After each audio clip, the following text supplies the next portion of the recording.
मैं समझ गया, there is no droppage of Urdu. अब अल्लाह बचाए इन लोगों से ना जिनको सच और झूठ में जो है फर्क नजर नहीं आता।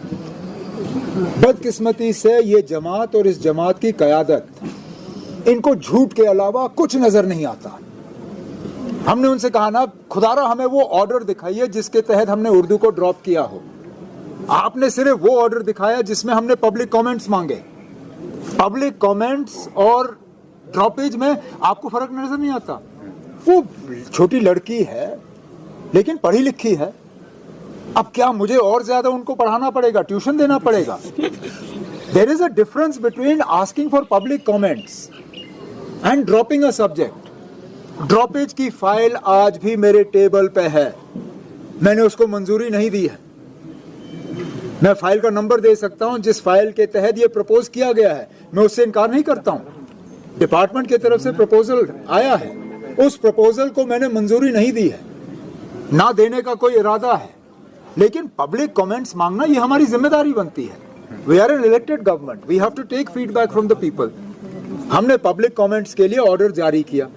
उस ऑर्डर के बुनियाद पे जिन लोगों के पास और कुछ बेचने के लिए है, लोगों में नहीं, वो झूठ की बुनियाद पे अपनी सियासत जो है आगे चला रहे हैं। मैं आज भी उनको चैलेंज करता हूँ, ड्रॉपेज का ऑर्डर पेश करें। अगर हिम्मत है पेश करिए, मैं भी देखूं। पीडीपी ने राज्यसभा में बीजेपी को सपोर्ट किया। इलेक्शन हो गए ना सर, अब आप देखिए क्या क्या हाइक नहीं हो। गैस के सिलेंडर भी हाइक हो गए, कमर्शियल 900 रुपए कुछ कमर्शियल सिलेंडर पे कीमत चढ़ गई है। तेल की कीमतें बढ़ जाएंगी, सारा कुछ बढ़ेगा ना। इलेक्शन हो गए, इसका इलाज जो है वो यही इसी चीज का नतीजा है ना। जब तेल की कीमतें बढ़ेंगी, पैसेंजर का फेयर नहीं बढ़ेगा। वैसे भी ये लोग टेबल के नीचे से इतना ही फेयर ही ले रहे थे, लोग दे रहे थे। हमारी मजबूरी बनी कि कीमतें बढ़ गई हैं, हमें वो पैसेंजर फेयर बढ़ाने पड़े। लेकिन मैं बार बार ये कहता हूँ ना, इलाज इसी चीज में है कि ये जंग खत्म हो जाए। ये जंग शुरू होनी नहीं चाहिए थी। इस जंग की कोई बुनियाद नहीं है, कोई वजह नहीं है।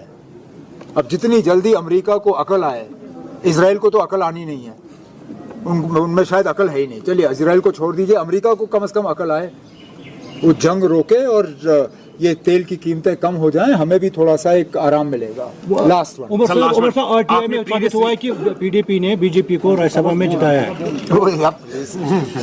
कभी तो उर्दू कर रहे हैं। ये वही ना जादूगर का वो करिश्मा कि आप एक हाथ से कुछ और दिखाओ, दूसरे हाथ से कुछ करो। क्योंकि उन्होंने बीजेपी की मदद की राज्यसभा के इलेक्शन में और वो चाहते नहीं है कि लोग इसके तरफ तवज्जो दें, तो उर्दू की बात कर रहे हैं। हालांकि उर्दू के मामले में जैसे मैंने कहा झूठ के अलावा और कुछ नहीं है। लेकिन पीडीपी अब वो कभी अपनी हरकतों से बाज नहीं आएंगे। आज जो भी हम भुगत रहे हैं वो इस चीज का नतीजा है कि उन्होंने बीजेपी को यहाँ लाके सेटल किया। आज भी वो अंदरूनी तौर उनकी मदद कर रहे हैं। सर लास्ट क्वेश्चन, आपने प्रीवियसली ईवीएम पर अपना आर्ग्यूमेंट जो रखा था कि ईवीएम की चोरी इस तरह की चीजों पे आप विश्वास नहीं करते। तो ये last night there was a high drama outside strong room in Bengal, Mamata Banerjee was there. So आप इस चीज को, इस पे क्या कमेंट करेंगे? जिस तरह की मैंने हमेशा ये कहा है कि ईवीएम्स जो है प्री पोल रिगिंग पे मैं नहीं मानता हूँ। पोस्ट पोल ईवीएम की रखवाली करना वो हमारी जिम्मेदारी बनती है। हम यही करते थे जब बैलेट बॉक्स होते थे, हम स्ट्रांग रूम के बाहर अपने लोग रखते थे। ममता बनर्जी ने भी वही, उनका हक था, उन्होंने रखा।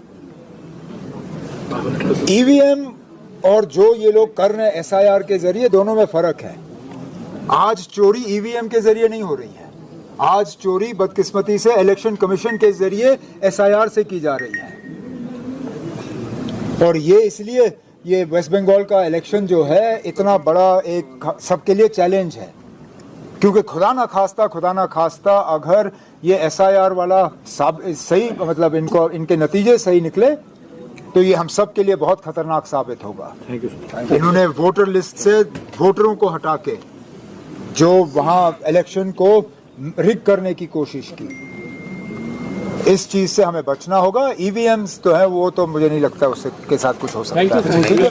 स्टेट्स डिपार्टमेंट की बिल्डिंग्स को इनॉग्रेट किया जो कि गवर्नमेंट एम्प्लॉइज के लिए है, बट सवाल ये भी है कि अनएम्प्लॉयड यूथ के लिए आपकी सरकार क्या कर रही है? आपने दो अलग अलग चीज़ों को कैसे जोड़ा ना आप?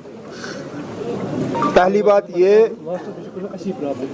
दरबार मूव दोबारा शुरू करने के बाद हमारी जिम्मेदारी बनी कि हम अपने मुलाजमों को ठीक तरह से जो है अकोमोडेशन प्रोवाइड करें। कुछ यहाँ बिल्डिंग पहले से बन रही थी, कुछ में काम जो है वो मुकम्मल करना बाकी रहा था, लेकिन मैं स्टेट्स डिपार्टमेंट का और इनके तमाम अफसरों का शुक्रिया करता हूँ कि उन्होंने बहुत जल्दी ये सारे काम मुकम्मल किए और दरबार मूव से पहले ये तमाम बिल्डिंग्स जो हैं इनको अब मुलाजमों के हवाले जो है अलॉट किया जाएगा। लेकिन उसके साथ साथ बहुत ज़रूरी है कि हम जहाँ तक हो सके श्रीनगर शहर को थोड़ा सा डीकंजेस्ट करें। ये इलाका एक अच्छा एरिया है जिसको हम आगे जाके डेवलप कर सकते हैं एम्प्लॉइज़ के लिए, सीनियर अफसरों के लिए, यहाँ तक कि हमारे जो ऑनरेबल लेजिस्लेटर्स हैं उनके लिए भी यहाँ जो है अकोमोडेशन, जिस तरह दिल्ली के पैटर्न पे, चाहे वो बाबा खड़क सिंह मार्ग हो, चाहे वो न्यू मोती बाग हो, जहाँ वहाँ इस तरह की अकोमोडेशन डेवलप की गई है। हम चाहते हैं कि इस इलाके में इसी तरह जो है एक अच्छा कॉलोनी जो है वो बने और जो इलाके अभी इस्तेमाल हो रहे हैं उनको आगे जाके मोनेटाइज किया जा सकता है, चाहे वो जवाहर नगर हो, चाहे वो हमारा एग्जिस्टिंग MLA हॉस्टल हो। इन चीज़ों को फिर मोनेटाइज करके वो पैसा यहाँ पे इस्तेमाल किया जा सकता है। वो हुआ एम्प्लॉयज़ के लिए। अब आपने इसके साथ सिक्सर मार के ऐसा इशू जोड़ा जो इसके जिसका इस प्रोजेक्ट के साथ कोई ताल्लुक नहीं था। बेरोज़गारी जम्मू कश्मीर का एक बहुत बड़ा मसला है, इससे कोई इनकार नहीं कर सकता, लेकिन मैंने बार बार कहा है कि बेरोज़गारी का खात्मा सरकारी मुलाजमत में नहीं है। कोई ऐसा मुल्क नहीं है जिसने बेरोज़गारी का हल सिर्फ सरकारी नौकरियों से किया है, और हमारे मुल्क में कोई ऐसी रियासत नहीं है जहां सरकारी मुलाजमत की बुनियाद पे बेरोज़गारी को ख़त्म किया गया है। हम जितने नौजवान सरकारी मुलाजमत में एडजस्ट कर सकते हैं हम करेंगे, लेकिन हमारी मुकम्मल कोशिश है कि प्राइवेट सेक्टर को एक बढ़ावा मिले, प्राइवेट सेक्टर को हम मजबूत करें। इसमें हमारी हुकूमत के तरफ से जो एक स्कीम सेल्फ एम्प्लॉयमेंट और एंटरप्रेन्योरशिप के लिए मिशन युवा के नाम से ये लागू किया गया।